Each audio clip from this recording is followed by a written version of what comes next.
प्रयागराज में संगम की रेती पर लगने वाले महाकुंभ में देश भर ही नहीं बल्कि विदेशों से भी श्रद्धालु आने वाले हैं और एक नाम जो विदेश से इस महाकुंभ में शामिल होने आ रहा है उसके बारे में जिसने भी सुना वो चौंक गया। और ये नाम है एप्पल के को फाउंडर स्टीव जॉब्स की विधवा पत्नी और दुनिया की सबसे धनी महिलाओं में शुमार लॉरेन पवेल जॉब्स का।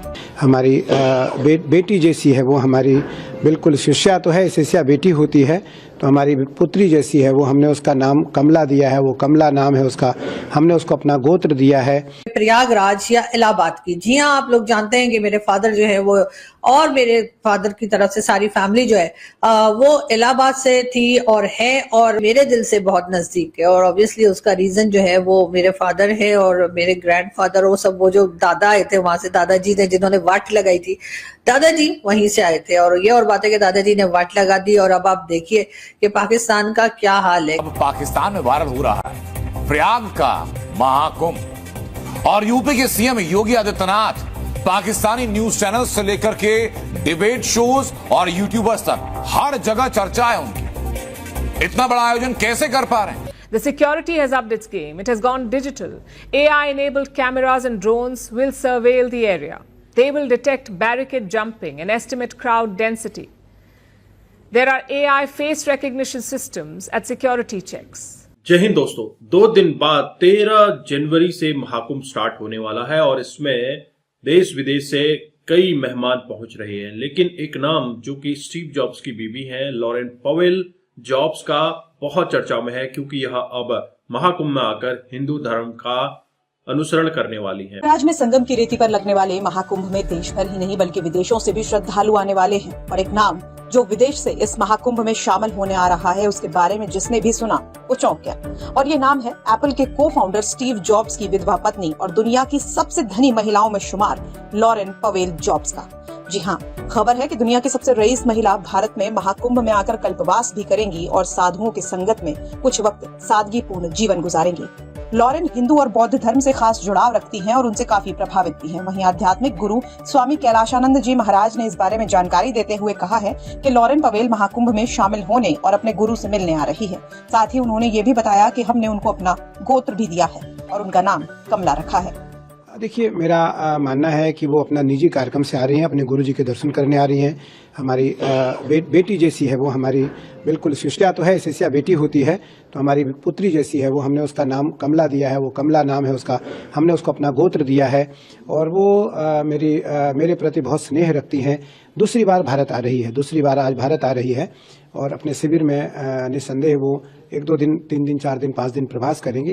उसका निजी कार्यक्रम है, वो किसी प्रकार से इस प्रकार कोई कार्यक्रम अपने पूजन, ध्यान, तप, साधना गुरुजी के साथ हो, उसके जो भी कुछ मानसिक सवाल होते हैं उसका उत्तर पाने के लिए वो आ रही है। मुझे लगता है यह परंपरा अनादिकाल काल से, महर्षि व्यासानंद जी हमारे शिष्य हैं, ये अमेरिका से हैं, इनके लाखों फॉलोअर्स हैं, लाखों इनके अनुयायी हैं, लेकिन ये हमारे प्रिय हैं, हमारे अनुयायी हैं। इनको हम निरंजनी अखाड़ा, इनको महामंडलेश्वर बना रहा है। मुझे लगता है यह परंपरा अनादिकाल से है कि हमारी परंपरा पूरी दुनिया में जाए, पूरी दुनिया में वो जाकर के स्थापित हो। लेकिन परंपरा मौलिक हो, परंपरा सैद्धांतिक हो, परंपरा वैचारिक हो, परंपरा आध्यात्मिक हो, उसमें किसी भी प्रकार से कोई लोकप्रियता न हो। प्रयागराज या इलाहाबाद की, जी हाँ, आप लोग जानते हैं कि मेरे फादर जो है वो और मेरे फादर की तरफ से सारी फैमिली जो है वो इलाहाबाद से थी और है और उसके साथ साथ मदर मेरी दिल्ली से। तो हम जरा प्रयागराज की बात अगर कर ले तो आप लोग जानते हैं कि कुंभ का मेला आने वाला है। जी हाँ, कहा यह जा रहा है कि ये कुंभ का मेला जो है ये इस बार कहां पर मनाया जाएगा, यानी कि प्रयागराज में मनाया जाएगा। और उसके साथ साथ ये भी कहा जा रहा है कि वहां पे तकरीबन 34 करोड़ के करीब लोग जो हैं वो विजिट करेंगे। वहां पर जाके स्नान किया जाता है गंगा में और फिर वहां से निकल के जिस तरीके से भी ये फेस्टिवल की जो रीति या रिवाज होते हैं वो पूरे किए जाते हैं और फिर वापस आते हैं। तो जी 2 मंथ्स के लिए ये मनाया जाएगा और स्टार्ट ये होगा 14 जनवरी से। जी हाँ, इसी मंथ से ये कुंभ का मेला जो है वो शुरू किया जाएगा और आई होप के बहुत अच्छा रहे जो लोग वहां विजिट करने जाएंगे। 34 करोड़ लोग जो हैं वो जाएंगे और एक बहुत बड़ा नंबर है। और मैं भी यहाँ से बहुत से लोगों ने मुझे कहा कि जी आप आइए और बहुत इन्विटेशन भी कई लोगों ने मुझे दिया। उन सबका बहुत बहुत शुक्रिया कि आप लोगों ने याद रखा, आप लोगों ने इन्विटेशन दिया। और आई विश के यहाँ से ही मैं दुआ भी पढ़ लूंगी कि सब खैरियत रहे, सबके लिए अच्छा रहे। खैर बहुत से लोग तो अभी भी भारत से जो बात करते हैं वो इलाहाबाद ही कहते हैं और कई लोग जो है वो प्रयागराज कहते हैं। भारत नाम कुछ भी रखा जाए, एक ऐसी जगह है, जो कह लीजिए, या ऐसी सिटी या स्टेट है जो कि मेरे दिल से बहुत नजदीक है। और ऑब्वियसली उसका रीजन जो है वो मेरे फादर है और मेरे ग्रैंडफादर, वो सब, वो जो दादा आए थे वहां से, दादाजी ने जिन्होंने वाट लगाई थी, दादाजी वहीं से आए थे। और ये और बात है कि दादाजी ने वाट लगा दी। और अब आप देखिए कि पाकिस्तान का क्या हाल है, कि कुछ भी संभलने में नहीं आ रहा। दूसरी तरफ अगर हम देखें तो टीटीपी की तरफ से जो अटैक्स है वो चलते चले जा रहे हैं और वो भी किसी तरीके से कंट्रोल में नहीं आ रहे। पाकिस्तान में इस वक्त जो लोग रह रहे हैं वो यकीनन इस परेशानी में है कि किस तरह से उनका जो है वो गुजारा होगा और कैसे वो जॉब कर पाएंगे या अपने घरों में जो है वो एक तरह से यूटिलिटी बिल्स जो है वो दे पाएंगे और बाकी खर्चे कैसे उठाएं। अब पाकिस्तान में वायरल हो रहा है प्रयाग का महाकुंभ और यूपी के CM Yogi Adityanath Pakistani news channel से लेकर के डिबेट शोज और यूट्यूबर्स तक हर जगह चर्चा है उनकी। इतना बड़ा आयोजन कैसे कर पा रहे हैं? महाकुंभ करोड़ों सनातनियों की आस्था का प्रतीक, वो आयोजन जहां भक्ति और सनातनी शक्ति का संगम होने वाला है। यही महाकुंभ पाकिस्तान में चर्चा का विषय। बंगाल मुल्क की आवाम ये सुनकर हैरान कि एक साथ करोड़ों लोग एक ही आयोजन का हिस्सा कैसे बन सकते हैं। पाकिस्तान का चौंकना लाजमी, क्योंकि जिस मुल्क में 2 वक्त की रोटी का जुगाड़ करना मुश्किल हो, वो अगर करोड़ों लोगों के लिए भंडारे की खबर सुने तो झटका लगेगा।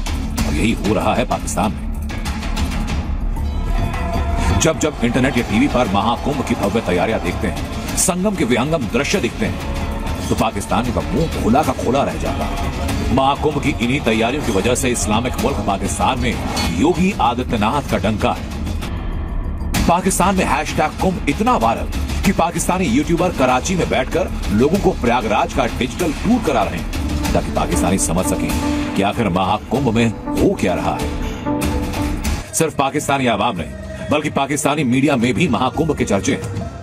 आरजू काजमी और आलिया शाह जैसे पाकिस्तानी पत्रकार अपने पॉडकास्ट में सिर्फ महाकुंभ पर चर्चा कर रहे हैं और इनकी जुबान से निकला हर अल्फाज बताता है कि महाकुंभ जैसे आयोजन पाकिस्तान में सोचे तक नहीं जा सकते। तो दोस्तों, आपने देखा इस वीडियो में किस तरह से 45 से 50 करोड़ लोग इस पूरे महापर्व में हिस्सा लेंगे। इस महापर्व में इतना बड़ा आयोजन दुनिया का कोई देश क्या कर सकता है? क्या पाकिस्तान की पॉपुलेशन से 2 गुना लोग एक ही इवेंट में शामिल हो रहे हैं, वो भी 1 महीने के अंदर। इतना बड़ा आयोजन करवाना यूपी सरकार के लिए बहुत बड़ी उपलब्धि है और भारत सरकार के लिए तो एक बहुत बड़ा मौका है।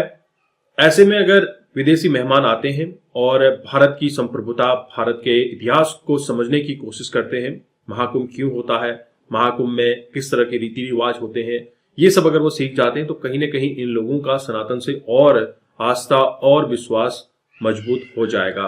दोस्तों, ऐसे में अगर आप देखें, महाकुंभ के शाही स्नान के दिन कई लोग अखाड़ों से जुड़े हुए हैं और इनसे अब घर वापसी की बात कर रहे हैं। हजारों की संख्या में लोग घर वापसी करने वाले हैं, जिसमें मुसलमान, ईसाई, जो किसी वजह से अपनी जड़ों से भटक गए थे, आज वापस अपनी जड़ों से जुड़ना चाहते हैं।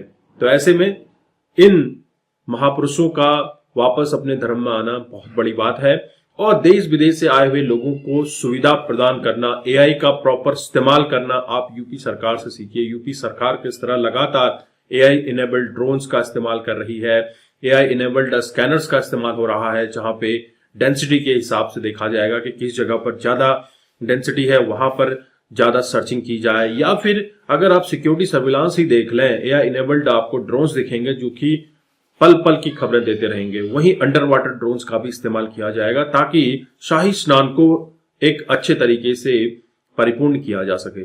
दोस्तों, भारत की यह ब्यूटी आज तक किसने छुपाई थी? कैसे अभी तक महाकुंभ होता था और ये जो महाकुंभ हो रहा है 2025 का, देखने लायक है। आप भी जरूर शामिल होइएगा। अगर आप चैनल पर नए हैं, चैनल को सब्सक्राइब करें। आपके कोई विचार है, कमेंट कीजिए। हम आपको मिलते हैं अगले वीडियो में। तब तक अपना ध्यान रखिए।